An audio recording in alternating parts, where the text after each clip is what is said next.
Hola, bienvenidos a Social Arte. Existen muchísimas leyendas urbanas en la fotografía y una de ellas es que el flash lo congela todo. Y créanme, eso no siempre es cierto. Yo hoy se los voy a explicar, así que no se separen.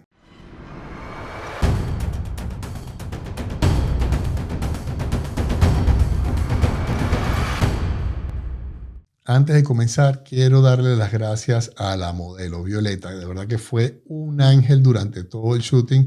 Tuvo toda la paciencia, la llenamos de harina 100 veces, siempre tenía una buena actitud y repitió las escenas tantas veces como hiciera falta para que lográramos la foto. De verdad que muchísimas gracias, Violeta. También a mis amigos de Westcott que nos permitieron tener todos estos equipos para poder hacer este tutorial para ustedes. Y por supuesto a mi amigo Juan del estudio Foto Valencia, que no solamente tiene un lugar espectacular para ir a hacer fotos, sino que también es una persona que está dispuesta siempre a colaborar y ayudar en lo que sea necesario. Así que si estás por esta región, no dejes de pasar por ahí si quieres hacer un shooting en un lugar espectacular. Y que de paso es posible que nos encontremos porque pasamos mucho tiempo ahí grabando todos los tutoriales, tanto para el canal como para el diplomado. Y bueno, habiendo dicho esto, comencemos con el tutorial. Cuando comenzamos a utilizar luz artificial y específicamente flashes en nuestra fotografía, nos damos cuenta que logramos un nivel de detalle en ellas que antes no lográbamos, bien sea utilizando alguna luz continua que tengamos en la casa o sencillamente la luz del sol. Y eso se debe específicamente a la velocidad del destello de nuestro flash, que nos permite en muchos casos congelar el movimiento. Sobre todo cuando estamos hablando de un bodegón, una fotografía de producto, de comida o una persona que nos esté posando. Pero cuando agregamos la variable movimiento dentro de la ecuación, muchas veces nos damos cuenta de que no lo congela perfectamente. ¿Y a qué se debe eso? Bueno, es muy sencillo. Nosotros cuando hacemos un disparo de flash, ese impacto o ese destello va a durar una cierta cantidad de tiempo. ¿Cuánto? Bueno, va a depender específicamente de la cantidad o la potencia que le pongamos a él. Por ejemplo, este FJ400 en su máxima potencia puede disparar a una velocidad de 1 sobre 350 y a su mínima velocidad puede llegar hasta 1 sobre 10.000. En muchos casos, ese 1 sobre 350, como les dije antes, en el caso de bodegones, retratos posados y todo esto, es más que suficiente. Pero cuando empezamos a que las personas se muevan o quiero captar una gota de agua salpicando o cualquier objeto que tenga un movimiento lo suficientemente rápido, ya no es suficiente.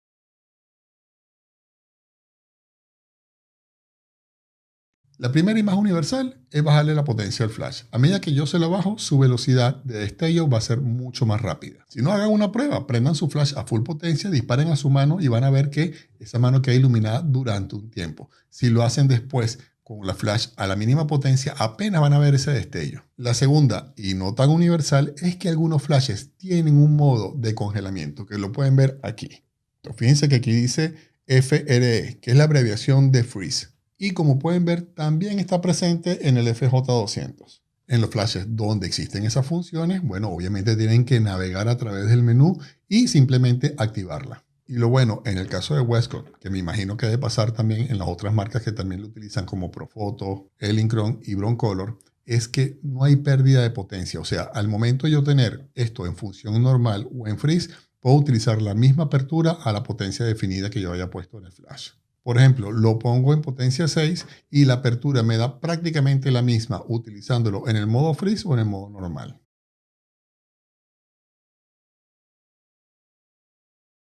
Bueno, y muchos de ustedes se preguntarán, Arturo, ¿y cómo sé yo qué potencia entonces debo utilizar para poder tener esa velocidad que va a congelar mi movimiento? Bueno, y la respuesta es simple. Lo primero que tienen que hacer es ir al manual de su flash y ver si tienen una tabla donde hablen del T01 y el T05. ¿Qué es eso? El tiempo de descarga de ese destello de flash en un 90% en el caso del T01 y en un 50% en el caso de T05. De una vez les digo que el T0.5 no sirve, porque todavía no se ha descargado sino solamente el 50% y falta por descargar el otro 50%. Pero es un número que utilizan muchísimo los fabricantes porque obviamente es mucho mayor que el del T01. Bueno, pero en el caso que no tengas esos valores en tu manual, bueno, sencillamente recurrimos a un fotómetro, como en este caso es el L858, que sí te permite hacer el cálculo de la velocidad de destello tanto en T0.1 como T0.5. Y la cual les digo, de una vez, es la herramienta ideal, porque es la que me va a permitir conocer de manera exacta cuál es la velocidad de disparo de ese flash. A diferentes potencias, porque por ejemplo, el ejercicio que yo quiero hacer hoy,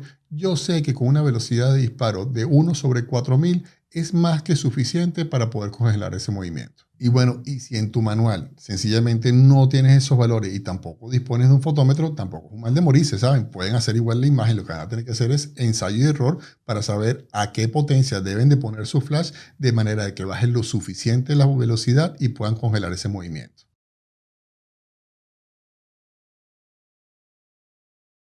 Bueno, ya habiendo entendido que la velocidad de destello del flash es indispensable para poder congelar un movimiento, algunas personas se podrán preguntar, Arturo, pero puedo hacer lo mismo subiéndole la velocidad de la cámara. Y sí, es cierto, si yo lo pongo en 1/4000, voy a también a congelar el movimiento. Pero ¿qué va a pasar? Que la eficiencia de mi flash va a bajar notablemente. ¿Y por qué? Es muy sencillo, porque en vez de hacer un solo disparo, que va a ser cuando estamos trabajando por debajo de la velocidad máxima de sincronización, va a verse obligado a disparar varias veces de manera de llenar el sensor de luz, lo cual obliga al flash a bajar enormemente su potencia y ser muy poco eficiente. Así que siempre va a ser mejor trabajar con la velocidad de destello y no con la velocidad de la cámara para poder congelar un movimiento.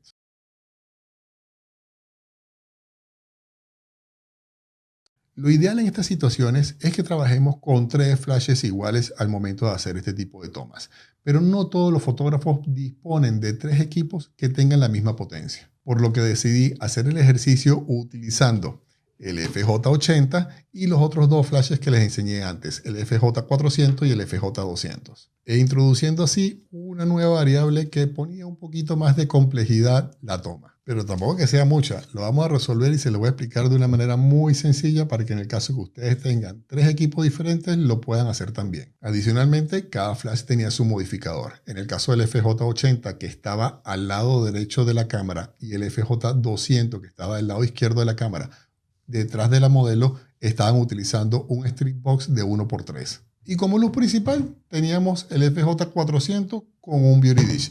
En los tres casos, los tres flashes con sus tres modificadores, cada uno tenía su grid para asegurarnos de una luz muy focalizada y que no contaminara la escena en las zonas que no quería que hubiese luz. Normalmente, al momento de hacer las mediciones, la primera luz donde hago el cálculo es la luz principal. O sea, en este caso, el FJ400 con el Beauty Dish arriba. Pero ¿qué pasa?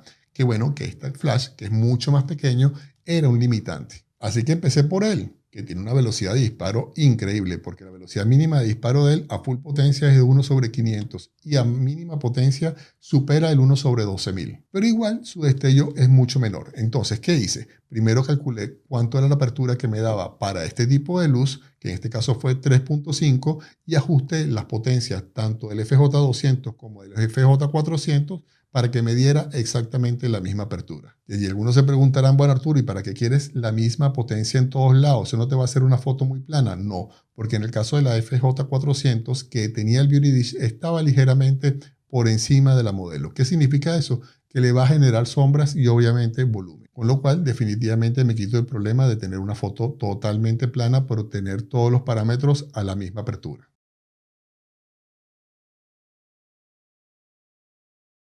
La siguiente pregunta es, ¿por qué utilizar tres flashes? Bueno, y se los explico de una manera muy sencilla. Cuando lo queremos iluminar, por ejemplo, gotas de agua, partículas de polvo y en este caso harina, debemos hacerlo desde atrás, no desde adelante, porque necesitamos ese perfilado que destaque la harina en el momento de hacer el disparo. Si solamente la alumbramos desde adelante, prácticamente la vamos a desaparecer. Entonces, como había un movimiento de la persona y obviamente esa harina iba a agarrar bastante espacio, necesitaba dos fuentes de luces para asegurarme de que iba a salir completamente iluminada. Y bueno, la luz delantera es obvia porque necesito iluminar el sujeto para que también destaque y que solamente no se vean las partículas. De todas formas, recuerden que aquí no hay reglas fijas ni hay una manera exacta de hacer las cosas. Siempre es bueno que ustedes experimenten con sus propios valores y determinen la estética que ustedes quieren lograr.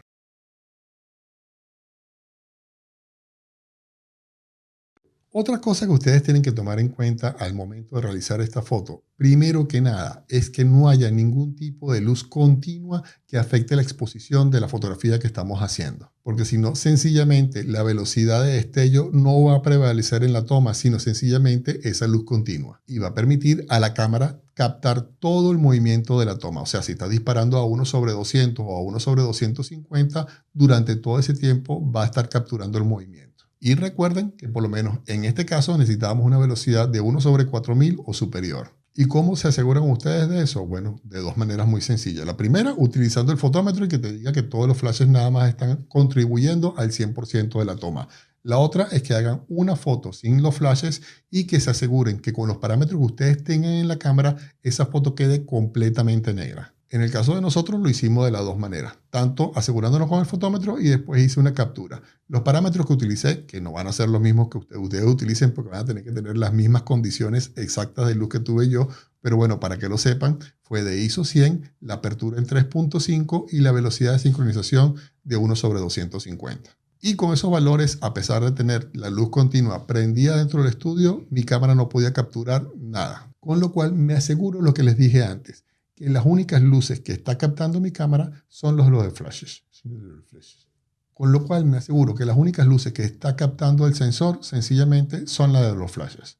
El segundo punto que tengo que tomar en cuenta al momento de hacer esta toma es que no voy a utilizar un fondo blanco porque la línea es blanca y sencillamente se me va a esconder. Necesito un fondo que sea contrastante. En este caso utilizamos uno negro. El tercer punto se refiere a que siempre es preferible trabajar con el botón de enfoque trasero o poner tu cámara en enfoque manual o desactivar el enfoque automático al momento de hacer estas tomas. ¿Para qué? Para que ustedes al momento de presionar, si van a hacer una ráfaga, entre foto y foto no busquen enfocar. Ojo, siempre y cuando su cámara no sea extremadamente eficiente trabajando de manera continua. Si ustedes tienen una cámara como por ejemplo la Canon R5, la Sony A7S3 o cualquiera de ellas, bueno, sencillamente ustedes pueden confiar muchísimo en el enfoque, lo ponen en continuo y disparan su ráfaga que seguro le va a salir todas las fotos enfocadas. Y como yo sé que la mayoría de los humanos no disponemos de ese tipo de cámaras, bueno, sencillamente ustedes agarran, preenfocan, desactivan el enfoque automático y trabajan en ráfaga. Ahora bien, vas a trabajar con una apertura pequeña y disparando continuamente sin tener el enfoque activado. Entonces, para poder lograr que esa foto siempre salga enfocada, ¿qué debes hacer? Bueno, hablar con la modelo y decirle que siempre se mueva en el mismo plano. Ya le pego un golpe en el flash. De manera que siempre esté paralela a la cámara y ese punto de enfoque siempre salga bien. Porque si ustedes como fotógrafos se empiezan a desplazar para adelante y para atrás, o la modelo también lo hace, ¿qué va a significar? Que el plano de enfoque va a cambiar y obviamente esas fotos van a salir desenfocadas. Entonces nosotros nos colocamos bien, no nos movemos de ese sitio o lo ponemos en nuestra cámara de un trípode, que sería lo ideal también, y después le damos instrucciones a la persona que está haciendo el movimiento que se mueva de manera horizontal y que no se desplace de manera vertical. Y por último, para el bien de su equipo y que no se les ensucie, verifiquen primero con qué ópticas les sirve trabajar antes de empezar a disparar para que no tengan que cambiar de distancia focal en un momento dado. Porque créanme, a pesar de que vayan a otro lugar a hacer el cambio, ya la cámara también tiene esas partículas y al momento de despegar el lente es muy probable que una de ellas o varias se vayan directamente al sensor. Pero bien, ya está bien de teoría. Vamos a ver esas tomas y sus resultados.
primero que nada, ¿qué les parecieron las tomas? Espero que les hayan gustado y vamos a hacer un pequeño resumen de todo lo que hicimos para que ustedes puedan captar esas mismas imágenes o cualquier otra que quieran hacer en movimiento. Lo primero es determinar qué velocidad de destello necesitan ustedes para poder congelar el movimiento. Y en función de eso, poner los parámetros de su flash, o sea, la potencia para poder alcanzar esa velocidad. ¿Y cómo lo van a lograr? Bueno, de dos maneras muy sencillas. La primera es bajando la potencia del flash de manera que ese destello dure cada vez menos. Y si tienen la opción de freeze, que fue el que utilizamos nosotros para el caso del FJ400 y el FJ200, bueno, activarlo de manera de que ese destello sea aún más corto. Después de eso, si desean que se noten cosas muy pequeñas como gotas de agua, rocío, polvo o en este caso la harina que se está desparramando por todos lados, bueno, tenemos que iluminarlo desde atrás para poder siluetear esas pequeñas partículas y que se vean en la fotografía. Siguiente, conseguir un fondo que sea lo suficientemente contrastante con lo que estamos fotografiando. En la mayoría de los casos, un fondo negro le va a funcionar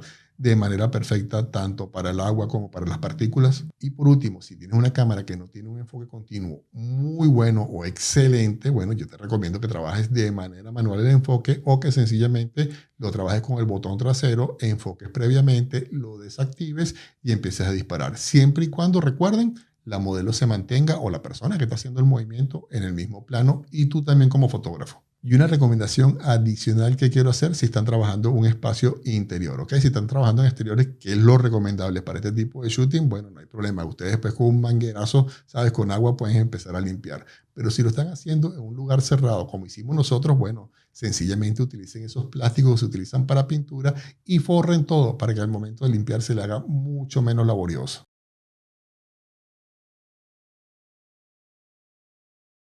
Señores, esto es una nota adicional, no tiene que ver nada con el shooting, pero quiero compartirlo con ustedes porque en verdad sufrí muchísimo para poder resolver este problema. Se refiere específicamente a la grabación que hicimos a alta velocidad para hacer esa cámara lenta dentro del estudio. Bueno, resulta que cuando llego a la casa veo las grabaciones, quedaron espectaculares las tomas que hizo María Betania, pero con el problema de que teníamos un fuerte flickering en todo lo que se refiere a la grabación. O sea, ese parpadeo de luz que ven durante esta grabación que en verdad es horrible. Bueno, como todo el mundo que tiene un problema por primera vez y que no sabe por dónde arrancar, me metí en YouTube y me encontré con 500 tutoriales que más o menos decían lo mismo. El truquito, duplica el video, ¿verdad? Lo pasas a 1 o 2 frames por delante o por detrás, le cambias la opacidad en el 50% a cada uno de ellos y bueno, perfecto. Se ve un pequeño movimiento ahí, pero queda bastante bien. Bueno, yo lo hice con mi video y no funcionó. Ustedes se imaginan que yo tenga que llamar a la modelo y decirle, mira, vale, ¿sabes qué? Violeta, la grabación quedó espectacular, pero tengo un problema de flicker, te tengo que volver a llenar de harina. Ni de casualidad, aunque ella tenga la mejor actitud del mundo, definitivamente la idea era hacerlo bien una sola vez, ¿verdad?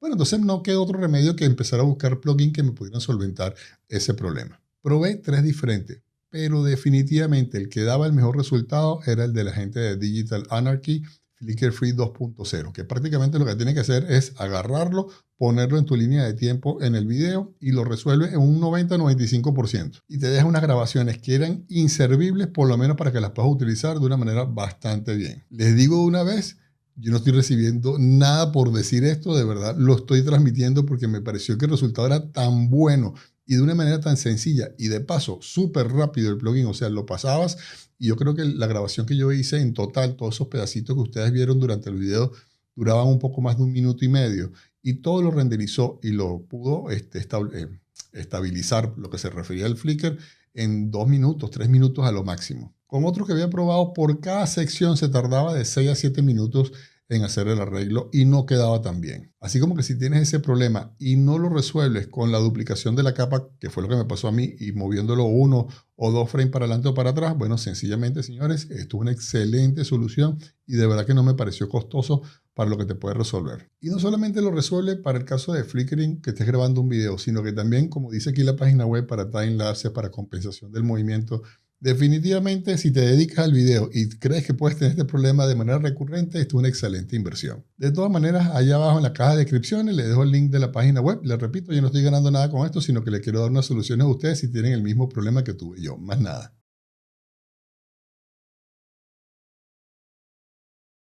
Bueno, quiero aprovechar para dar las gracias nuevamente a Violeta, que tuvo toda la paciencia del mundo. La llené de harina completamente y siempre tuvo una buena actitud para hacer las fotos las veces que fuera necesario. Muchísimas gracias. No dejen de seguirla, que además de bellísima, tiene unas fotos increíbles en su Instagram que le estoy dejando aquí. Por otro lado, nuevamente, gracias también a mis amigos de Westcott por habernos facilitado estos excelentes flashes con esos modificadores que nos hicieron la vida muy sencilla para lograr estas imágenes. Y por último, y no menos importante, a mi amigo Juan del estudio Fotovalencia, donde normalmente estamos trabajando y que algunos de ustedes, si tienen la oportunidad de pasar por ahí, bueno, no dejen de hacerlo, de repente coincidimos y nos tomamos un cafecito. Que además de los excelentes equipos que tiene a disposición de las personas que alquilan el estudio, también siempre está con la buena actitud de colaborar y ayudar a las personas que están ahí. Así que 1 millón de gracias, Juan, de corazón, que de verdad hiciste esto muchísimo más sencillo. Y bueno, no me queda otra cosa que recordarles que nos sigan por nuestras redes sociales, Facebook e Instagram, y sobre todo Instagram, donde vamos a estar